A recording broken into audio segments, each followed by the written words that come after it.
Tamil Nadu തേനിയിൽ tourist വാനും കാറും കൂട്ടിയിടിച്ച് 3 മലയാളികൾക്ക് ദാരുണാന്ത്യം. കോട്ടയം കുറവിലങ്ങാട് കുര്യം സ്വദേശികളായ ജെയിൻ, സോണി, ജോബിഷ് എന്നിവരാണ് മരിച്ചത്. അപകടത്തിൽ ഒരാൾക്ക് ഗുരുതരമായി പരിക്കേറ്റു. വേളാങ്കണ്ണി പള്ളിയിൽ പോയി മടങ്ങി വരുമ്പോഴാണ് ഇവർ സഞ്ചരിച്ച കാർ അപകടത്തിൽപ്പെട്ടത്.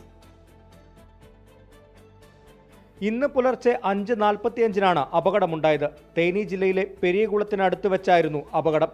കുറവിലങ്ങാട് സ്വദേശികൾ സഞ്ചരിച്ച കാർ ടൂറിസ്റ്റ് വാനുമായി നേർക്കുനേർ കൂട്ടിയിടിക്കുകയായിരുന്നു. ഇടിയുടെ ആഘാതത്തിൽ കാർ പൂർണ്ണമായും തകർന്നു. കാറിലുണ്ടായിരുന്ന ജെയിൻ, സോണി, ജോബിഷ് എന്നിവർ സംഭവ സ്ഥലത്ത് വെച്ച് തന്നെ മരിച്ചു. ഗുരുതരമായി പരിക്കേറ്റ ഷാജി എന്നയാളെ ആശുപത്രിയിൽ പ്രവേശിപ്പിച്ചിട്ടുണ്ട്. കുര്യം, ശാന്തിപുരം സ്വദേശികളായ സുഹൃത്തുക്കൾ വേളാങ്കണ്ണിയിൽ പോയി മടങ്ങുന്നതിനിടയിലായിരുന്നു അപകടം. ഇന്ന് രാവിലെ സംഭവം വെളുപ്പിനെ ഒരു വേളാങ്കണ്ണിക്ക് പോയതാ.